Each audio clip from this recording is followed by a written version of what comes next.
Hello दोस्तों, स्वागत है आप सभी का मेरे चैनल में उपासना's गुड लाइफ। आज मेरे साथ जुड़ी हैं डॉक्टर हीना सिसोदिया, जो हमारे साथ पहले भी जुड़ चुकी थी।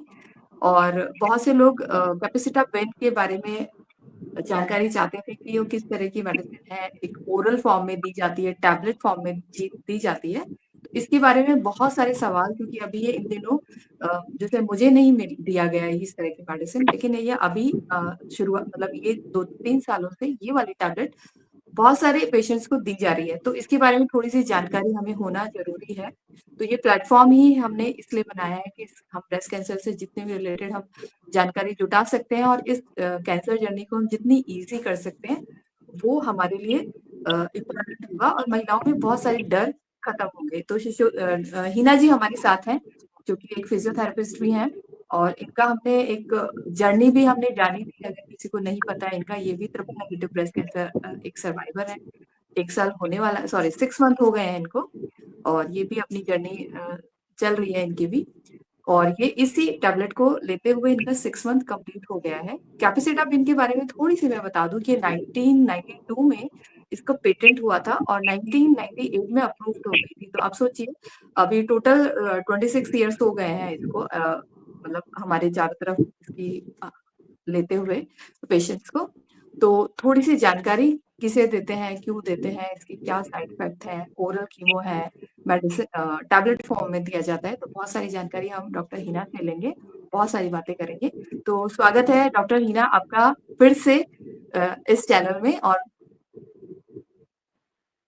Thank you Upasana, thank you so much.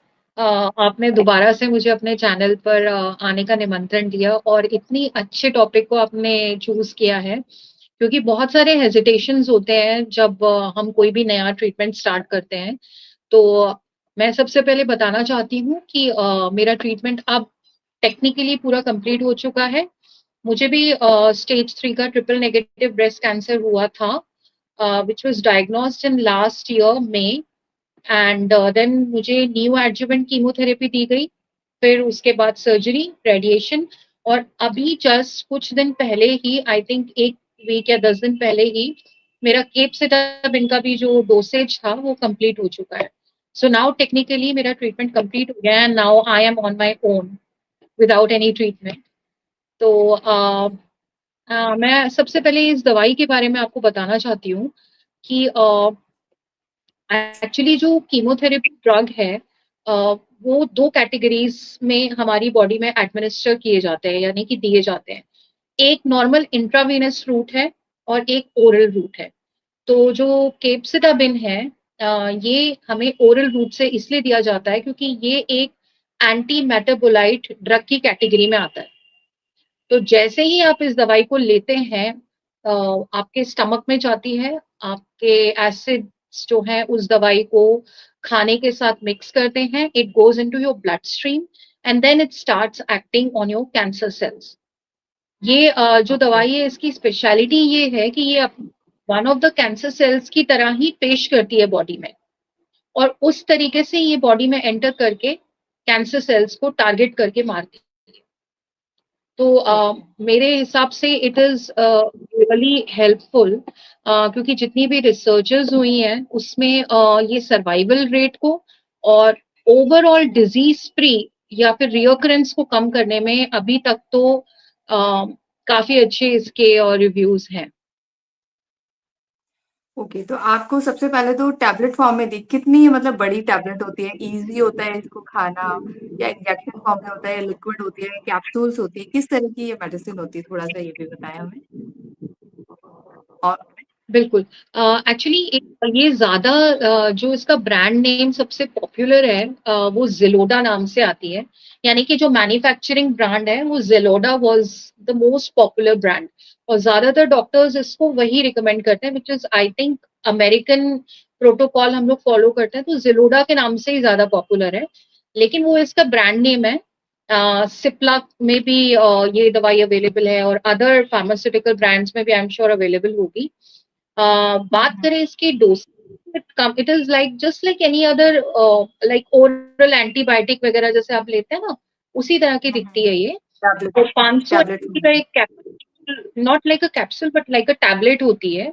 तो जो हुँ, यूजुअल डोसेज है वो आपको दी जाती है 1000 या फिर 1250 आपको एक बार ओके। लेनी है, जस्ट बीडी। तो अगर हम टैबलेट के फॉर्म में बात करें तो एक टैबलेट 500 mg की होती है, तो 1000 हो गया। 2 टैबलेट आपने मॉर्निंग में ली और 2 टैबलेट आपने रात को ली।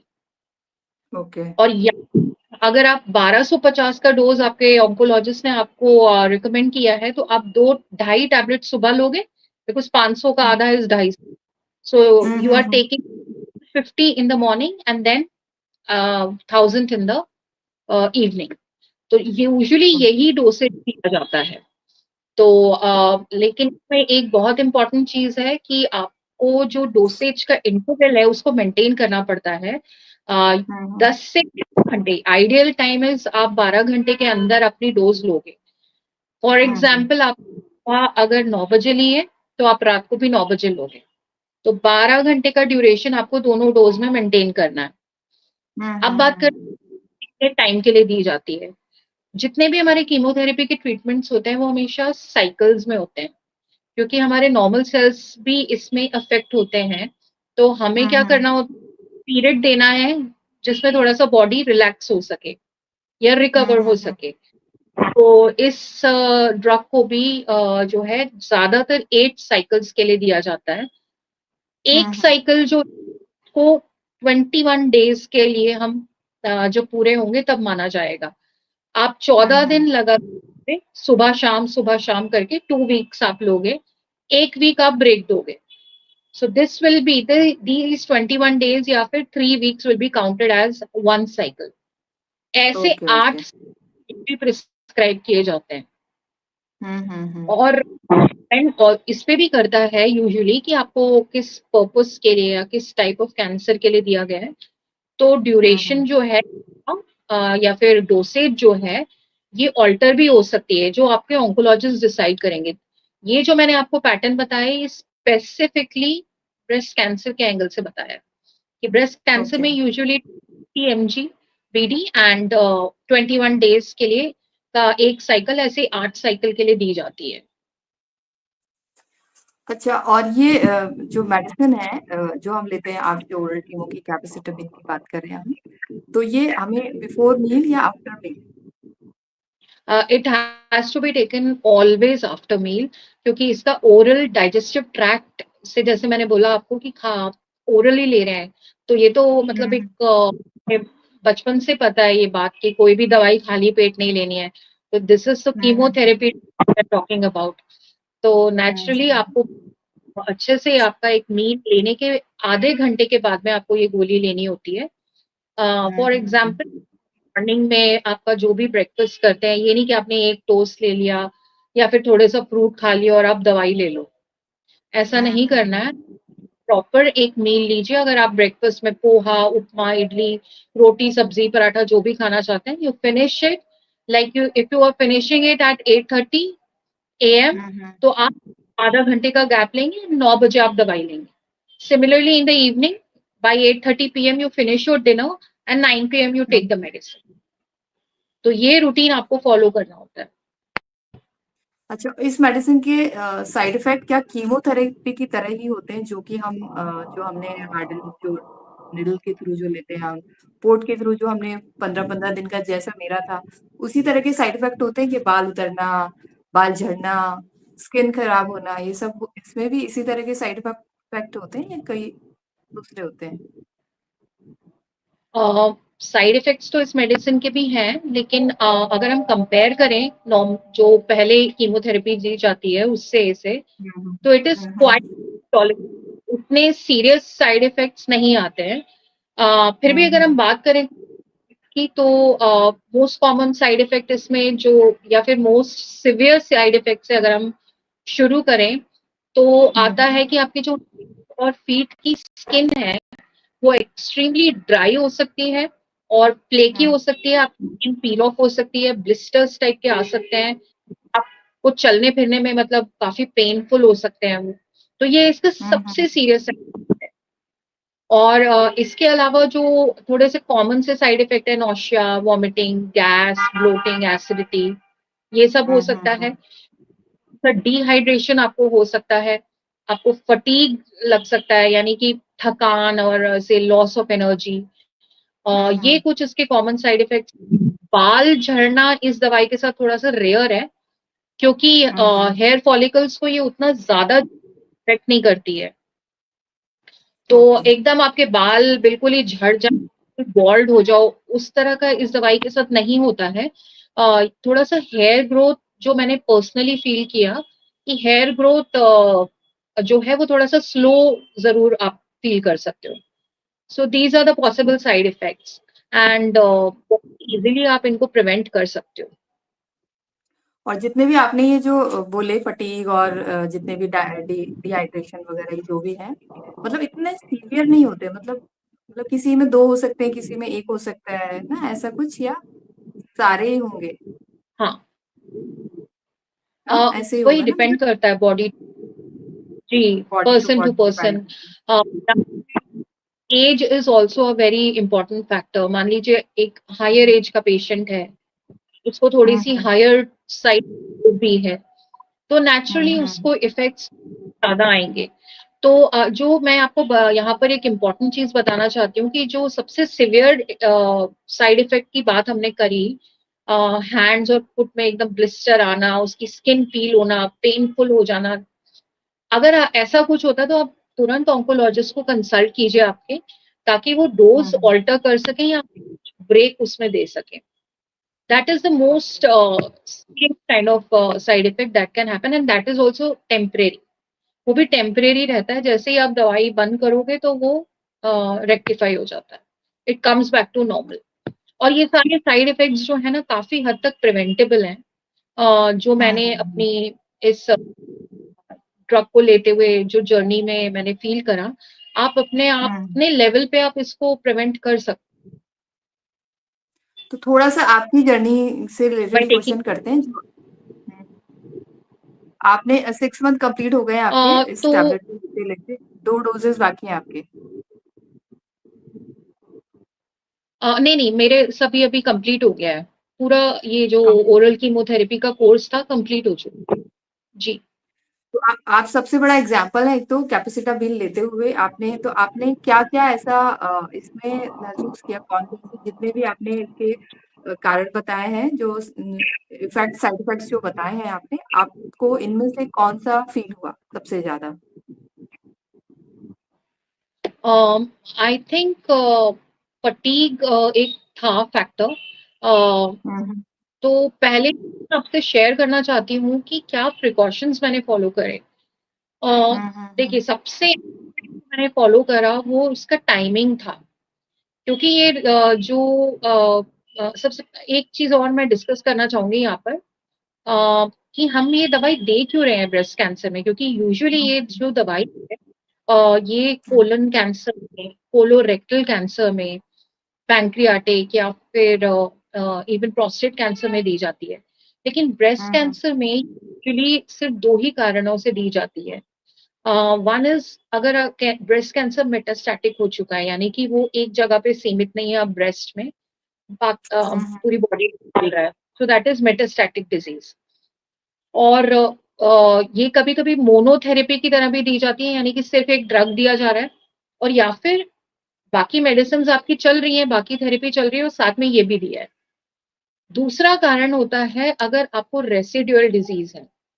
अभी अगर जो बायोप्सी की रिपोर्ट में आया है कि आपका हार्मोन पॉजिटिव ब्रेस्ट कैंसर नहीं है, यानी कि हम्म। तीनों हार्मोन है आपके नेगेटिव है, ER PR, hmm. HER2, progesterone, everything is negative, triple negative है, तो करंट प्रोटोकॉल जो फॉलो होता है according to American standards of treatment, कि आपको पहले, अगर आपका 3 सेंटीमीटर से ज्यादा है, बहुत बड़ा ट्यूमर है, तो आप हम्म। उसको पहले थेरेपी दीजिए, उसको थोड़ा सा श्रिंक करवाइए, या फिर हो सकता है कि वो पूरा का पूरा बॉडी से चला ही जाए, पूरी डिजीज डिसॉल्व हो जाए।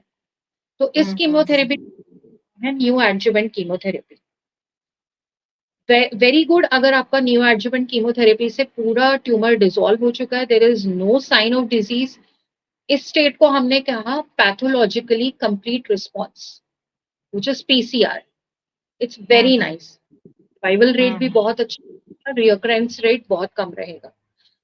व्हाट इफ अगर थोड़ा सा वो ट्यूमर जो है वो थोड़ा ही श्रिंक हुआ है, या फिर वो उल्टा बढ़, या फिर वैसा का वैसा ही है, और आपने सर्जरी करी, आपकी हिस्टोलॉजी रिपोर्ट में आया कि अभी भी वो जो हमने मांस निकाला है उसमें कैंसर सेल्स पाए गए, तो इस कंडीशन को हम कहेंगे रेसिड्यू डिजीज, की बची हुई डिजीज। पूरी कीमोथेरेपी देने के बावजूद भी आप में वो डिजीज बची हुई थी, तब इन दैट केस ऑल्सो के प्रिस्क्राइब की जाती है, क्योंकि रिसर्च में ओके। ये पाया गया है कि ये ड्रग करने के वजह से जो आपका सर्वाइवल रेट है रेसिडुअल डिजीज के बाद, वो अप टू एटलीस्ट 80 to 20% बढ़ता है। So that is why okay. This okay. Drug is given. तो now coming to the precautions, आपके ओरल रूट से जब आप एडजुवेंट थेरेपी की तरह दिया जा रहा है, तो यू हैव टू फोकस कि आप इसका टाइम मेंटेन करो। अगर 12 घंटे का डिफरेंस आपको रखा दिया गया है, तो आप उसको मेंटेन करो, क्योंकि 5 घंटे के अंदर सुबह जो है वो अपना काम करके आपके बॉडी से बाहर हो जाती है। सो अच्छा। That is it is given, it stage in the body only for 5 hours to do its work. तो फर्स्ट प्रिकॉशन है वो उसका टाइम मेंटेन करना है, आप टाइम मेंटेन ओके। कीजिए। दूसरा, आपका मील प्रॉपर लीजिए, बिल्कुल भी ऐसा मत कीजिए कि आपने एक लाइट सा 2 बिस्किट खा लिए, एक टोस्ट खा लिया and then you are taking the medication. एक प्रॉपर मील लीजिए लीजिए, क्योंकि ये आपके डाइजेस्टिव सिस्टम में ये डिसॉल्व होगी जाके, फिर कीमोथेरेपी ड्रग में कन्वर्ट होके अपना एक्शन करेगी।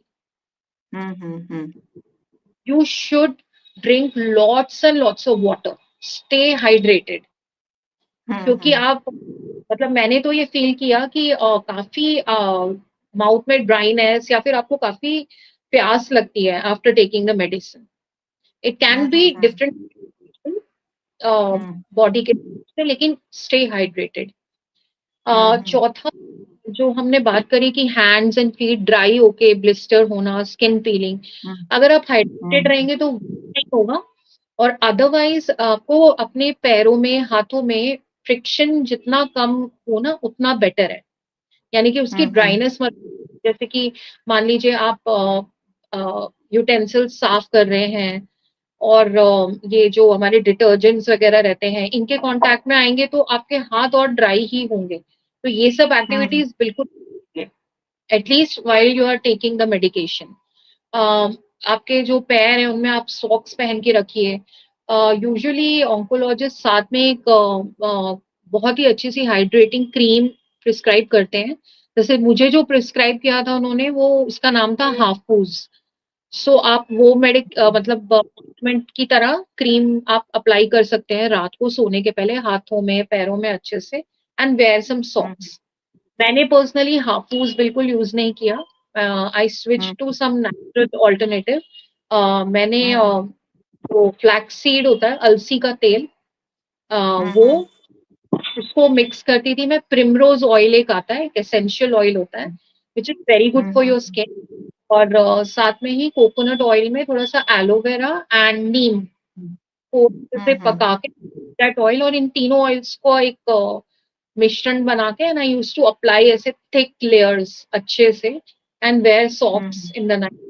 तो मेरा ड्राई तो हुआ, लेकिन वो उतना पीलिंग ऑफ वगैरह वाला, शो करो। शो शो में। थोड़ा ड्राइनेस है, लेकिन बिल्कुल भी ऐसे स्किन पील ऑफ वगैरह नहीं हुआ। तो आप इट इज मतलब नॉर्मल स्किन नाउ। तो और वो होता भी है तो really होता है, अदरवाइज जैसे ही आप मेडिसिन स्टॉप करोगे तो वो नॉर्मल हो जाता है। And fifth, I contribute a lot to the therapeutic exercises. तो थेरेप्यूटिक एक्सरसाइजेस का मतलब ये है कि अगर आप मान लो थोड़ा बहुत भी कुछ कर रहे हो तो उसको आप एक्सरसाइज की गिनती में लेते हो, लेकिन जो ये फिजियोथेरेपी थेरेप्यूटिक एक्सरसाइजेस, ये आपकी बॉडी के ईच एंड एवरी जॉइंट को मोबिलाइज कराने के लिए बनाई गई है, क्योंकि सारा जो टॉक्सिन इकट्ठा हो रहा है इसको निकालने के लिए बनाई गई है, आपके स्ट्रेस को कम करने के लिए बनाई गई है, आप स्लीप देने के लिए बनाई गई हैं, आपका जो बिल्कुल लिम्फेटिक सिस्टम है, वो बेटर वर्क करता है। तो throughout the treatment I religiously followed therapeutic exercises and मुझे लगता है वो बहुत हेल्पफुल है। आप एज ए फिजियोथेरेपिस्ट आपका एक्सपीरियंस इसमें काम आया? जी, बिल्कुल। क्योंकि मुझे लगता है बहुत। कि आप भूख नॉर्मल होती है, आपको नींद अच्छे से आती है, आप बेटर स्ट्रेस मैनेज कर पाते हैं, आपका मूड अच्छा रहता है। सारे के सारे जो ये ब्लोटिंग, एसिडिटी, गैस, ये इश्यूज़ आपको नहीं होंगे। आप हुँ, मूव हुँ। मतलब हम को डिज़ाइन ही इस तरीके से करा गया है, मतलब हम बने ही मूव होने के लिए, हम बैठने के लिए नहीं बने हैं। तो हमारा बॉडी का हर एक जॉइंट बिल्कुल ओपन्ड अप होना चाहिए। हम एक्टिवली मूव कर पाएँ, अपने आप को पेशेंट जैसा हम फ़ील ही नहीं करेंगे। अच्छा, तो आई आपका ये 6 कंट्रीब्यूट मंथ में आपका 6 मंथ का जो ये कैप्सिटमिन का जो एक जर्नी रही, इसमें आपकी लाइफ़स्टाइल पे क्या असर हुआ? कुछ असर हुआ आपका? एक्टिवनेस आई थिंक में, आपके घर के मोस्ट काम में? बच जी, हाँ, बोलिए। Most thing is psychological management because हमारे पास ऑप्शन नहीं है कोई हम we can not treat our own bodies. हमें हुँ, जो हुँ। डॉक्टर ने करा है, वही इलाज हमें फ़ॉलो करना पड़ेगा। लेकिन उसके हुँ, साथ-साथ लाइफ़ को जितना हो सके प्रोडक्टिवली जी सकें, वो इम्पोर्टेंट है। तो उसके लिए आपको एक खुद कॉन्शियसली एक चॉइस करना पड़ेगा कि मुझे अपने आप को इम्पोर्टेंस देनी है, जिसमें मुझे अपनी डाइट को, अपनी स्लीप को, अपनी एक्टिविटी लेवल को, इन सबको बैलेंस करके चलना पड़ेगा। मेरा सवाल ये था कि आपकी जो फैमिली लाइफ जैसे हमारी कंप्लीट हुई, आपकी सारा ट्रीटमेंट कंप्लीट हुआ, आपको जस्ट एक कैप्सिटाबिन पे अभी हो आप, क्योंकि टीएनबीसी कोई मेडिसिन नहीं होती है ना? तो आप अब फैमिली लाइफ में आ गए हो, बच्चे को सँभालना, अपने घर के छोटे-मोटे काम करना, बच्चे को स्कूल ले जाना, क्योंकि हम दोनों की बात होती रहती है तो बहुत एक्टिव हैं आप। तो मैं यही सवाल है मेरा कि इस दवाई का असर होता है कि हमारी जो रूटीन वर्क है, डिस्टर्ब होती है इस मेडिसिन की वज़ह से, या हम चला सकते हैं हमारा जो रूटीन वर्क है? नहीं, ये काफ़ी वेल टॉलरेटेड है और बाकी बहुत कुछ देखिए हमारे खुद के ऊपर डिपेंड करता है। देयर आर पीपल जो इंट्रावेनसली सबसे डेंजरस टॉक्सिक दवाइयाँ लेकर they are working. I want to quote example of celebrity we are all seeing these days. Hmm, उनका hmm. Example she is working, showing up everywhere, setting hmm, an hmm. Example और ऐसे बहुत लोग हैं जो हम अपनी कैंसर जर्नी में देखते भी हैं कि वो हुँ, हुँ, कीमोथेरेपी हुँ। लेके दे गो तो आई थिंक ये जो चीज़ है ना ये हमारे खुद के ऊपर डिपेंड करती है कि हम कॉन्शियसली क्या चॉइसेस ड्यूरिंग द ट्रीटमेंट लेते हैं। अपने खाने-पीने से रिलेटेड, अपने स्ट्रेस लेवल को मैनेज करने से। अदरवाइज़ दवाई काफ़ी टॉलरेबल है मतलब वेल टॉलरेट आप इसको कर पाते हो। आप हिना जी को देख के समझ सकते हैं, क्योंकि ये पूरा इनका कंप्लीट हो चुका है। अभी जस्ट ही हुआ है ना, आपकी लास्ट टैबलेट आपने कब ली थी? हाँ जी, मेरा 8-10 कितना दिन पहले ही लास्ट वीक हाँ, इन तो फैक्ट। इनका हाँ, लास्ट वीक इनका कंप्लीट हुआ है, तो आप इनकी एनर्जी लेवल और उनकी बातचीत के ढंग से हम एनर्जी पता लग जाती है ना इंसान की कि कितना सही है वो। तो आप जो भी ये वीडियो देखें ना, आप जज कर सकते हैं कि ये जो टैबलेट है इतना जो हमारा कीमोथेरेपी वाला जो एक सफ़र था उससे बहुत ही माइल्ड है ये, इसको हम टॉलरेट कर सकते हैं, क्योंकि एक साक्षात हमारे सामने एग्ज़ाम्पल है हिना जी, जो अपना पूरा एक्सपीरियंस बता रही हैं इस टैबलेट का। अ आप और कुछ सवाल हमें बच गए जो आप बताना चाहती हैं? क्योंकि मेरा एक्सपीरियंस नहीं है ना, तो मुझे इतना नहीं है। आप अगर किसी को बताना चाहती हो कि पहली बार जब आपने ये टैबलेट ली थी, जब आपको डॉक्टर ने प्रिस्क्राइब की, तो आपका क्या मन में क्या-क्या सवाल आए थे आपके, इस टैबलेट को लेने से पहले? नहीं, कुछ भी ऐसे मेजर सवाल नहीं थे क्योंकि मुझे उन्होंने क्लियरली बताया कि according to histopathology report there is residual disease. तो ये जो दवाई है, ये लेने से आपका जो ओवरऑल सर्वाइवल है और रिअकरेंस रेट होगा जो उसको कम करेगा, तो आपको ये मेडिसिन स्टार्ट करनी है। तो मैंने तो यही सोचा कि ठीक है at least there is some medication available जो हम्म। हमारे कंडीशन में हेल्प कर सकती है, क्योंकि ट्रिपल नेगेटिव के लिए तो there are not much options. जो सही हार्मोन है। Positive cancer, they can give on tamoxifen and other targeted therapies for long time, लेकिन हमारे पास तो ऑप्शन नहीं है। तो मैंने बिल्कुल पॉजिटिवली इस मेडिसिन को लिया, और जो भी प्रिकॉशंस बताए गए थे, जो मैंने आज आपसे शेयर करे, उन सबको फॉलो करने की कोशिश करी, ताकि मैं ये पूरा जो कोर्स है ये भी आराम से कंप्लीट कर सकूं। क्योंकि आपके जैसे नॉर्मल कीमोथेरेपी में होता है, आपके काउंट्स वगैरह थोड़े बहुत डिस्टर्ब होते ही हैं। It can be your hmm. Platelet, WBCs। तो ये हमें कॉन्शियसली एफर्ट लेना पड़ता है कि हम उन सबको बैलेंस करके, अगर आप कुछ और साथ में करना चाहते हो तो। Otherwise if you just want to sit, ठीक है जो होगा देखा जाएगा, then it is your choice. और डॉक्टर ने कुछ आपको प्रिकॉशन बोले थे इससे पहले कि ये नहीं खाना है, या इस तरह का खाने में कुछ, या किसी भी तरह के आपको प्रिकॉशन बताए थे डॉक्टर ने? एक ही मेजर दो प्रिकॉशंस ही होते हैं, एक तो स्किन का ध्यान रखना, and not taking any spicy and very very spicy, और बहुत ही गरिष्ठ भोजन जिसको कहते हैं, तला हुआ। और क्योंकि एक हम्म। थोड़ा सा ओरल रूट से जाने की वजह से आपको गैस, एसिडिटी, ब्लोटिंग हो सकता है। बहुत गैसियस हम्म। कीजिए, जैसे specially in the night, like chole bhature खा रहे हैं फिर मेडिसिन ले रहे हैं, नेचुरली आपको होगा ही गैस, मतलब गैसियस फील हम्म। करोगे, acidity, bloating, all these issues then can come up. And maintain the duration of the दवाई। अच्छा, तो ये किसी भी टाइप में देते हैं या डीएनए स्पेशल, मतलब ER पॉजिटिव, नेगेटिव, या हाँ, अगर ब्रेस्ट? मेटास्टैटिक ब्रेस्ट कैंसर हो तो ये आप किसी भी टाइप में दोगे ना, क्योंकि अगर ओके मेटास्टैटिक है तो ये साथ में इन कॉम्बिनेशन भी दी जाती है।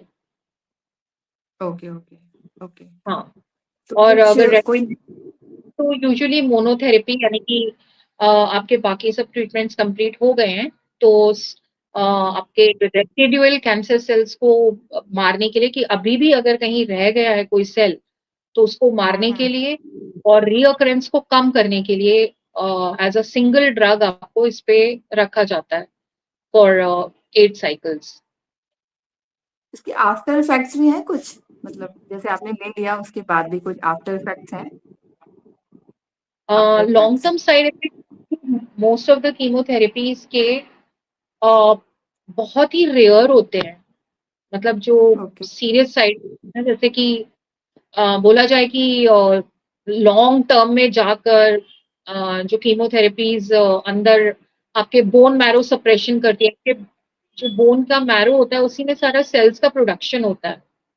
तो बोन मैरो को, या फिर कभी कभी ये भी कहा जाता है कि other type of cancers can be induced by chemotherapy drugs, लेकिन ये बहुत ओके। रेयर होता है, बहुत बहुत माइनर। लॉन्ग टर्म होता है, माइनर। बहुत ही रेयर।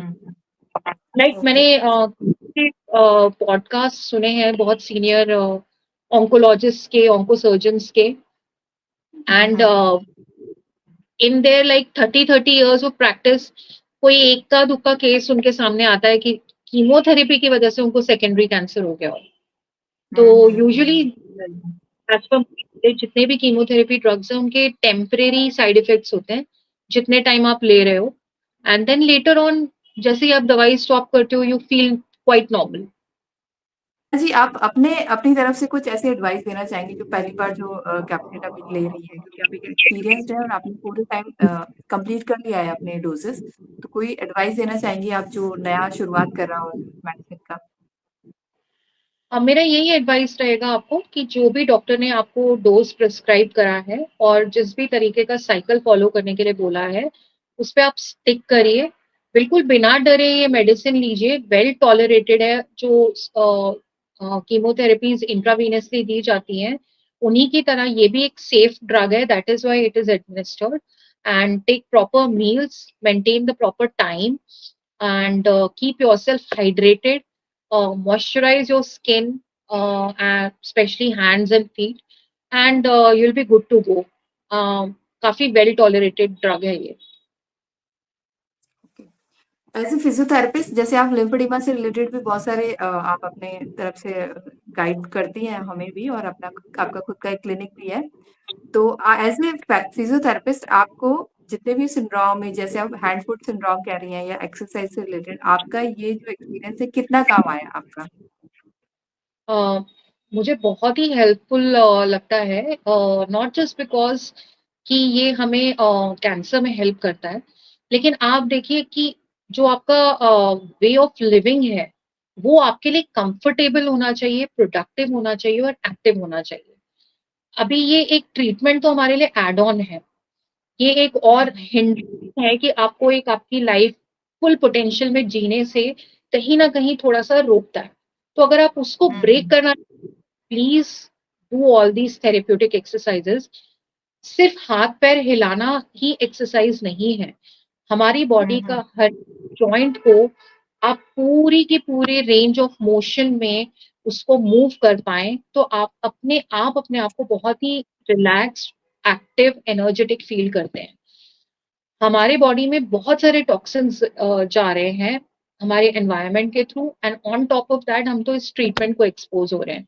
तो हमारा लिम्फेटिक जो है वो जितना एफिशिएंटली काम करेगा, उतना ही जल्दी हमारी बॉडी से ये टॉक्सिन्स दूर हो जाएंगे, और उतना ही हम कैंसर को भी प्रिवेंट कर पाएंगे। इट इज एज इम्पॉर्टेंट, ये हमारी सेकेंड इम्यूनिटी है एक तरह की।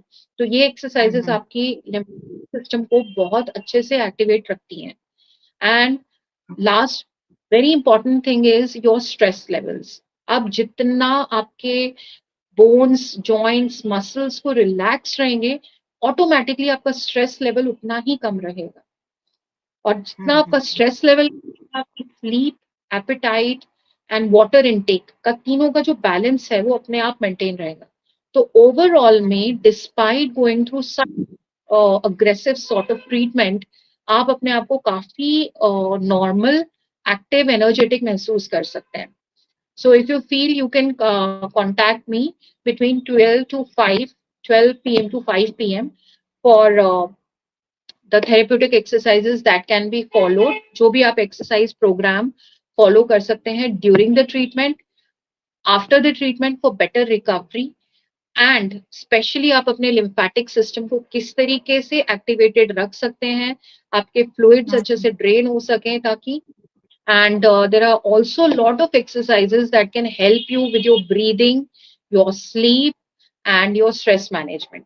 So please feel free to contact me.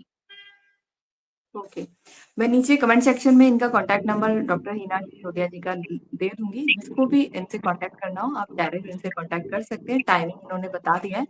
तो thank you very much doctor Hina ji, आपका फिर से हमारे साथ जुड़ने के लिए, और बहुत सारी इंपॉर्टेंट जानकारी आपने दी जो बहुत सारी महिलाओं को बहुत हेल्पफुल होगी। क्योंकि ओरल कीमो नाम सुनते ही थोड़ा सा एक भय, एक डर पैदा हो जाता है, लेकिन आपने अपने जो भी आपकी मेडिसिन की जर्नी रही उससे बहुत सारा हमारा डर निकाल दिया। थैंक यू वेरी मच जुड़ने के लिए और हमारे साथ फिर से आने के लिए।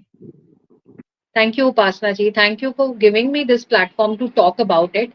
And I wish everyone lots of good luck and blessings कि ये सारी जो मुश्किल वक्त है हम सबकी जिंदगी से आसानी से निकल जाए, and we all stay happy, healthy with our families.